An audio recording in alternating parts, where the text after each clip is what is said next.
Isang mapayapang hapon Pilipinas. Ito po ang inyong balerina ng bayan, si Macuja Elizalde, na bumabati sa lahat ng nakikinig sa DZRH Radio at sa mga nanonood sa DZRH TV, lalo na sa ating mga kasamahang alagad ng sining at kultura sa buong bansa. Bago ang lahat, bayaan niyo munang batiin natin sa natatanging na araw na ito ang lahat ng mga nanay na nakikinig at nanonood sa atin ngayon.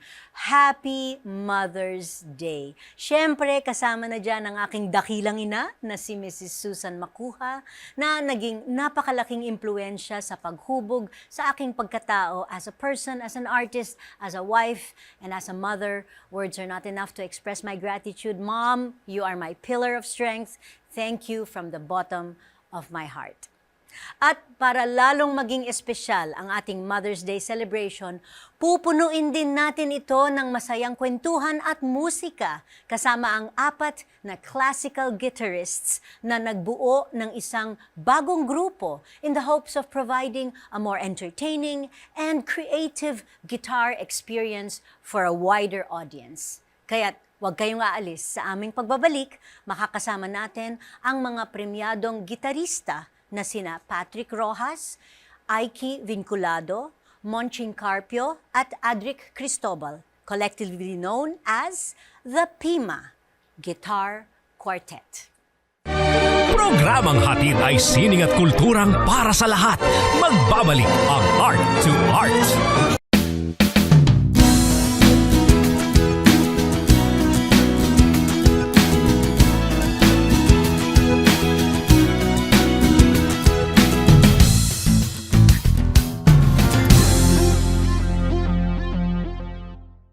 Usapang sining at kultura para sa lahat. Art to Art. Nandito pa rin tayo sa Art to Art at kasama natin sa hapong ito ang mga bumubuo ng PIMA Guitar Quartet na sina Patrick Roxas, Iqui Vinculado, Monching Carpio at Adrik Cristobal. Magandang hapon sa inyo. Welcome to Art to Art. Thank you. Happy Okay. Mother's Day. to And you thank and you. to everyone else, of Thank course. you. I mean, dalawa sa inyo ay hindi na bago sa ating programa. Iqui, bumisita ka bilang, a few years back, no? Bilang part of another guitar ensemble. Triple fret. Triple Fret. Fret. Yes. Yes. And Adrik naman, you were a guest after winning a competition Yes. in Europe. I was a second prize winner in France and a first prize winner in Indonesia. And that's when I visited your show back in Yes. 2019. So it's nice to be back. 2019. And Yes. I think yun yung episodes na tinape natin and then the fire happened. Unfortunately, Yeah. medyo minalas nga tayo sa nangyari sa Star City. No, pero na-air yung inyong... na-air siya? Yes, na-air siya. Kasi nga, Okay. na-save. Na-save naman. Na-save, yeah. Oo. Thank you very Anyway, let's talk about the new. Yung mga bago sa ating programa. Okay, so, Patrick Yeah. and Monching. Yeah. Okay, so tell us, paano nagsimula ang PIMA Guitar Quartet at ano ang mga nag-inspire sa inyo ng magbuo ng grupo na ito? Well, we started having shows po kasi with Adrik. We had online shows during the pandemic. I So, see. doon Okay. nag-start yung collaboration. And then, on the other hand, si Monch, Meron kami, dati kasi we used to have concerts sa Yuchenko Museum, until now naman po. And then, after the pandemic, tapos kauwi lang ni Adrik from abroad. So I tapped him to make duo concerts sa Yuchenko Museum. And then, since naging regular na yung shows doon sa venue, and hindi naman pwedeng kami laging dalawa yung magkasama. So we added people, then Patrick, and then we added Iqui. So we later decided na ba't hindi na lang gawing grupo para mas maganda yung direction instead of parang session musicians lang every event. So and we decided to form this small group of guitarists, PIMA Guitar Quartet. Kaka 1 year na tayo, di ba? Yeah. yeah. So meron din talagang mga magaganda ding nangyayari after the pandemic, no? Yeah. Because of what we had to do during the pandemic, no? Which is Precisely. also really a nice thought, a comforting thought. So pwede niyo ba kaming ikwento briefly, individually, how your individual journeys in music started and, before you became the PIMA Quartet? So we start with P, Yes. and then I, and then M, and then A. Okay, baliktad eh. here we go. All right. Well, graduate ako ng UP College of Music. And faculty na po ako ngayon din sa Strings and Chamber Music Department. And I also just finished also my master's in the UP College of Music and master's in performance, guitar performance. And I also minored in composition. Okay. So, usually, pag may mga compositions, ako yung gumagawa sa group. Ang galing. The official. Pero lahat kami nag-arrange for the group. Okay. Alright. So, and other than that, I also do session playing outside the classical guitar. So, I also play electric guitar and acoustic guitars. So, I play for bands such as Army, Miliari, and Gaba Santiago. So, yun po. Okay. Iqui, come naman. Ako naman, well, we've met naman before. So, during college, and yung community namin sobrang liit naman. Kaya magkakilala na kami lahat halos. Tapos, last year, in-invite nila ako kasi hindi pwede si Monching. Okay.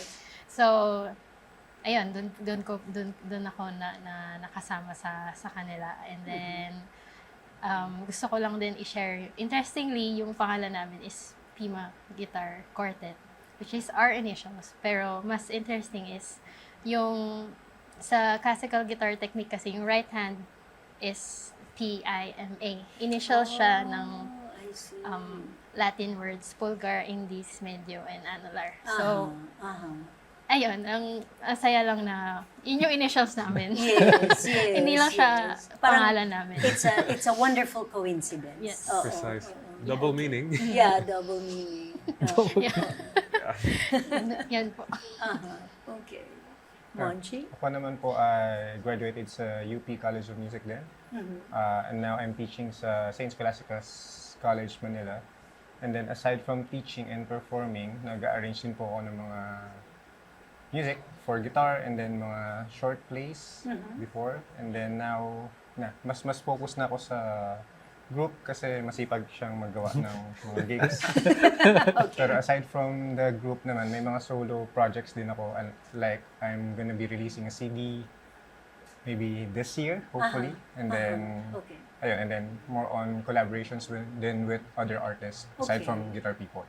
Alright, well, it's nice to know that aside from the group, you also Yeah. have solo projects. Parang more on ano lang siya, Okay. side project. Kasi we try din na hindi mawala yung individuality namin sa grupo. So dapat may ginagawa pa rin kami on our own. Okay. And Adrik? Well, I was in the UP College of Music, but I finished my undergrad in Spain and my master's in the Netherlands. Pero as Monching said, lahat naman kami may individual projects, whether nagko-compete or nagko-concert, and also teaching. I'm a faculty member at De La Salle College of St. Benilde. Pero Malapit lang. malapit lang po. Kapitbahay. Yes, Okay. exactly. Pero lahat kami kasi we went through college with a guitar ensemble. We were Yeah. part of UP Guitar Orchestra. Siyempre magkakaibang batches. So minsan nag-aabot, minsan hindi. She was part of the UST Guitar Ensemble as well. So parang part talaga ng development and training yung being in a group. Siyempre sa guitar ensemble, you can have 8 to 15, maybe 16. May time nga 24 sila eh. When he was in the guitar ensemble. Pero the quartet really highlights the individual coming together because we all have our specialties. Lahat kami may kanya-kanyang paboritong musika and kanya-kanyang estilo pag nag-aareglo kami ng, let's say, ng kanta para sa grupo. So, para siyang it's another avenue of creativity which solo playing, you have a lot of limits, di ba? Yeah. With just two hands but with 8 hands. 8 hands, Nine, yeah. nine. Nagbilang. Well, we had to count. 1, 2, 3, 4. I'm dyslexic. I make mistakes like this. So Okay. it allows us to Yeah. expand our Repertoire. creativity and repertoire. Yeah. So Uh-huh. and we have a composer. He composes as well. So it's an advantage for all of us to have, and it's gonna bring us to Iloilo and Bacolod through the May 21 to 29. So a big thanks to the universities there. Yeah.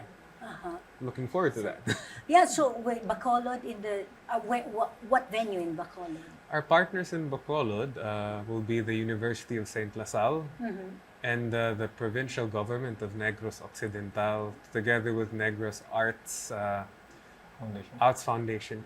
Negros Cultural Foundation. We're going to be performing for the high school teachers as well as the Negros Museum, and of course, as a faculty of in the LaSalle circle, Yeah. the university, while Iloilo will be a collaboration with the UP Visayas, which is something that he's in the system, Kinda. but we have partners such as Mega World Hotels and Resorts that will Uh-huh. be helping us out. Media like 98.7. 98.7, DZFE, Master's Touch, and Daily Tribune. And Monching has a guitar shop called Guitarra Manila. Guitarra Manila, which is a merchandise shop. So also one of our partners by default. Okay. So we're hoping to make an impact in the Ilonggo cities Yeah, as best as we okay. can. Well, Lots of talent Best there. wishes on Thank that you. Yeah, thank upcoming you. tour. But in your performances in alternative venues, katulad nga ng nabanggit kanina, Yuchenko Museum, Yes. and you also have performances at Gravity Art Space. Yes. I mean, I'm sure nakakaakit kayo ng iba't ibang uri ng audience. Opo. So how do these venues, unusual venues, contribute to the overall experience of your concerts? How does it,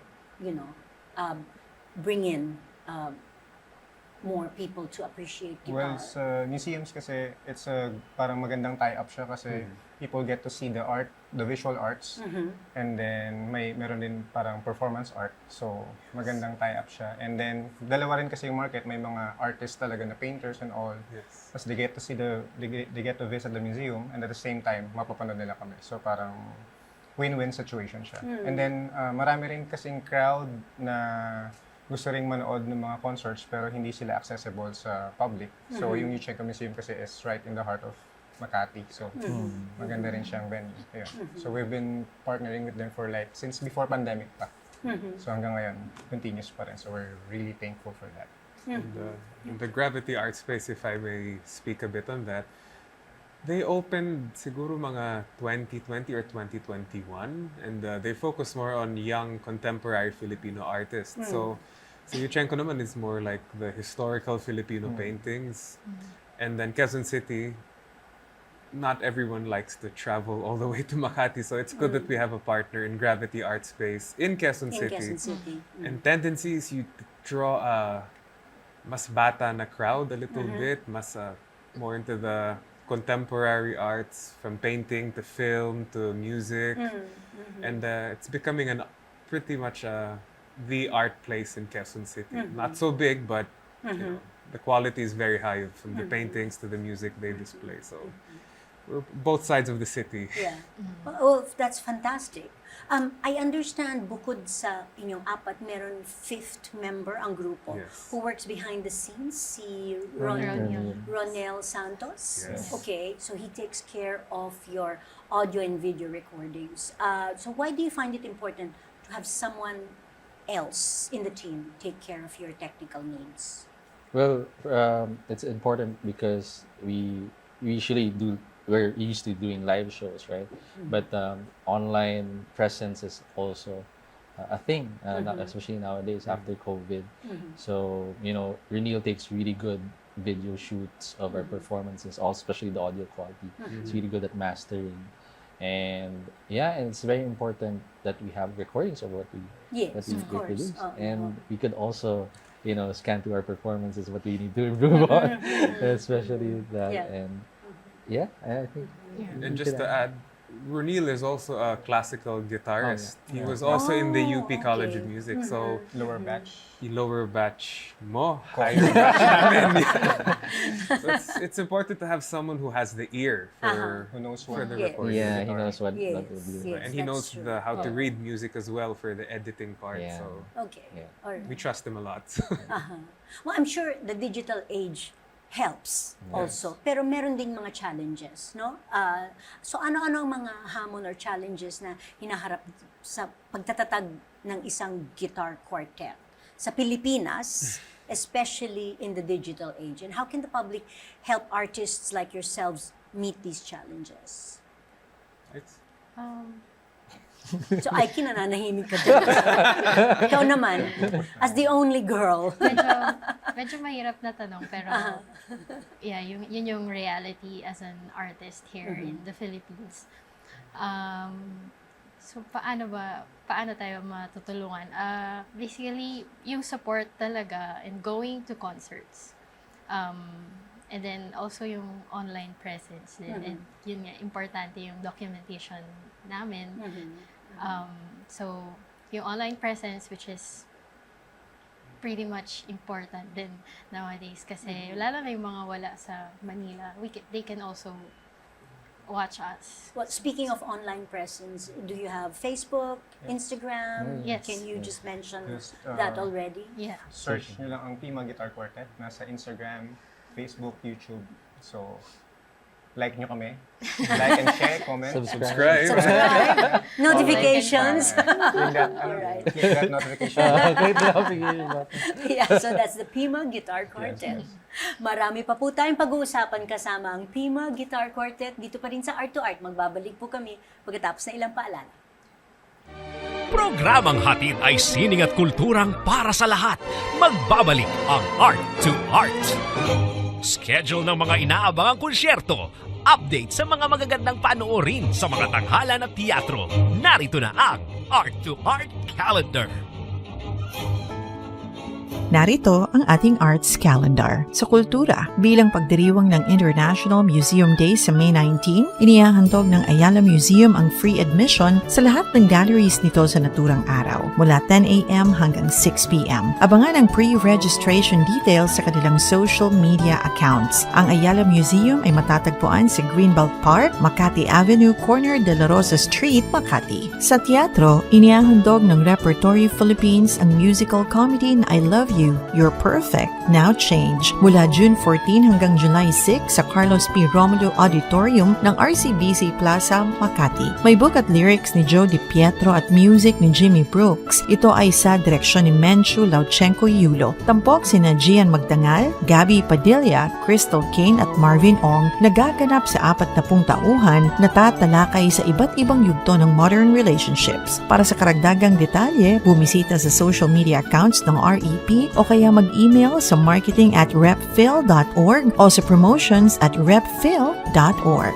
Sa sining biswal, isinasagawa ng Floral Artists Manila ang exhibit na Floral Splendor na makikita hanggang May 26 sa Imahika Art. Tampok ang mga obrang nagpapakita sa kagandahan ng mga bulaklak na likha ni na Adi Cookingnan, She Cruz, Eileen Bondok Escueta, Flor Baradi, Ina Nanep Vitasa, Jinky Rayo, Jo Uigongco, Joey Dihianto, Julia Lopwe, Lydia Velasco, Mary Ann Reyes, Naomi Banal, Remy Bokiren at Sheila Luis Tiangco. Ang Imahika Art ay matatagpuan sa 2A Lee Gardens, Shaw Boulevard, corner Lee Street, Mandaluyong City. Para sa karagdagang detalye, mag-email sa thegallery@imahika.art.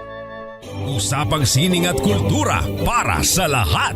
Art to Art. Andito pa rin tayo sa Art to Art at kasama pa rin natin ang mga bumubuo ng PIMA Guitar Quartet na sina Patrick Rojas, Iqui Vinculado, Monching Carpio at Adrik Cristobal. Alright, Patrick, bilang isa sa mga nagtatag ng PIMA Guitar Quartet, paano mo mailalarawan ang evolution ng iyong musical style mula sa magsimula kayo hanggang sa kasalukuyan? Well, very interesting question. Pero, at mahirap din.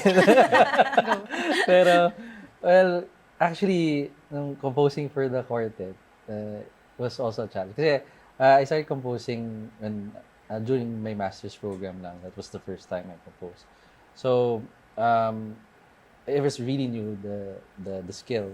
So, composing for the quartet, actually, I composed like a piece for us na titled for PIMA. And it was basically influenced by the members of the PIMA.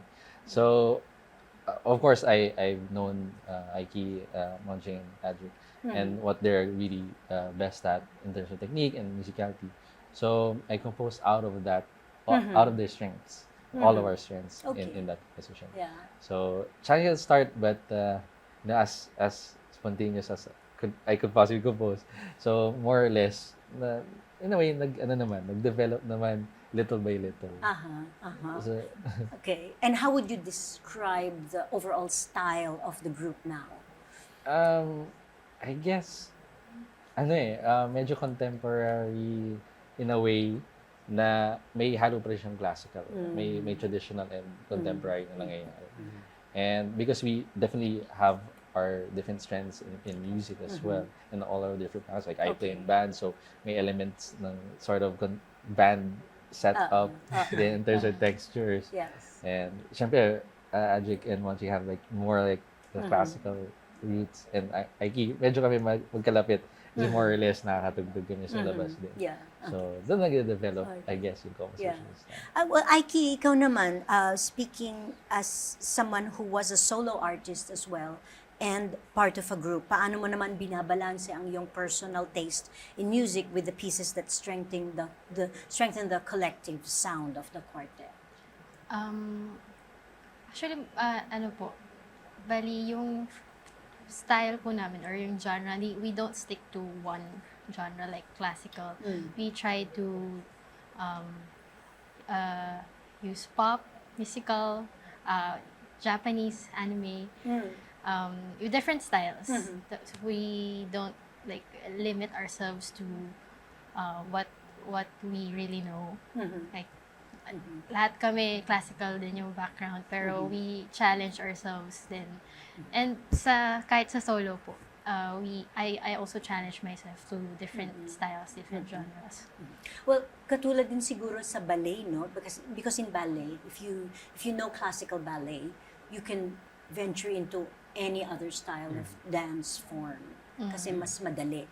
Kasi ballet is the strictest form of dance. I'm pretty sure it's the same concept in classical guitar, no? So if you can play classical guitar, you can venture into anything else, no? It's freer. The technique is All there. right. Yes. Okay, so Monching, for most performing artists have a common goal, which is wanting to reach new audiences. So how does collaborating with other artists or other art forms help in achieving that goal? Well, for PIMA, especially now, we're trying to focus on arranging music base sa mga familiar tunes ng mga tao. For example, we have a lot of arrangements now na OPM and then mga traditional Filipino music kasi mas madali siyang maka-reach ng audience kung naiintindihan ng audience yung ginagawa namin. Kung magpo-focus kasi kami, kunyari, mga back pieces, mga Mozart, baka hindi rin kami maintindihan ng mga tao kasi hindi rin nila alam yung ginagawa namin. So, parang by adapting kung ano yung mga familiar sa kanila, then incorporating it sa quartet namin, mas marami kaming nare-reach ng mga tao. Especially din yung mga kagaya na sabi ni Iqui, yung anime music, kasi may fan base din yung mga anime. So, once na matap namin yun, pwede namin matap yung attention nila. And then, hopefully, pag narinig nila yung Japanese music na tinutugtog namin, magkakaroon din sila ng liking sa classical guitar. So parang yun yung hook, tapos kukunin namin sila, tapos wala nang atrasan. Yes. Wala na talaga atras. Ultimatum. Okay, Adrik naman, you, in an article that you wrote for a newspaper, you mentioned the value of partnering with NGOs for your concert. So can you elaborate on how these partnerships enhance your performance? Well, it somewhat relates to what you asked Patrick and Iqui and Monching, how we developed our identity and repertoire. And it's centered around having a theme.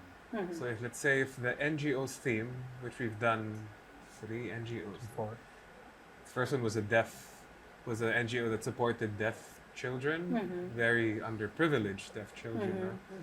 So we tried to somewhat form a repertoire for the audience that we would receive, and most of these people would be parents of deaf children, some would be sponsors who would donate to the cause. So the whole program does not have to be about deaf people, but you have Beethoven having his own segment, and Yeah. he was He was, the deaf composers. So that attracts new people as well. Then we did like 4 concerts for that. Going into Christmas, where Iqui did a silent night, literally silent in sign language while we were playing for her. So that attracted one sector. Then for Women's Month, it was basically as much as we could women composers, and the NGO was a NGO that supported single mothers, helping them get back on their feet, and small business ownership. So somewhat we tapped different people from different sectors, and the most recent was the mental health sector, which was a family wellness center. Started with addiction, and we know many artists deal with emotions, and some come from family problems, so we needed to tap that sector too, and it was probably one of our most successful concerts. So it's like a win-win situation for the museum, win-win situation for us. We tap a new audience, and then the NGOs probably get new donors or meet people that said, "Oh yeah, my brother's a drug addict. He killed himself. I want to support this." Parang you get people that somewhat resonate with the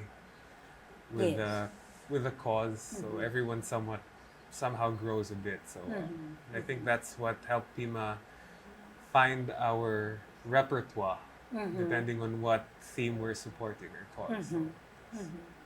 And of course, dahil Mother's Day today, Yes. Of course. you do have some musical numbers Definitely. prepared Definitely. for our listeners and our audience. Yes. So can you tell us about the pieces that you're going to perform? Well, we'll start off with a love song by Miguel Velarde, I think, arranged by Alberto Mesa. He's a UST professor, Minamahal Kita, and Monching will brief on the final piece. Next, the other one is Kay Ganda ng Ating Musika by Ryan Cabiab. So, like I said before, parang we tap yung OPM music kasi mas madali siyang makarelate sa mga tao. So, ayun, in-arrange ko siya for 4 guitars. And yan, hopefully magustuhan ng mga makakakinig. I'm very sure magugustuhan mga kaibigan ng ating espesyal na handog para sa hapong ito. Let's all welcome the PIMA Guitar Quartet.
Thank you. Yay!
Okay.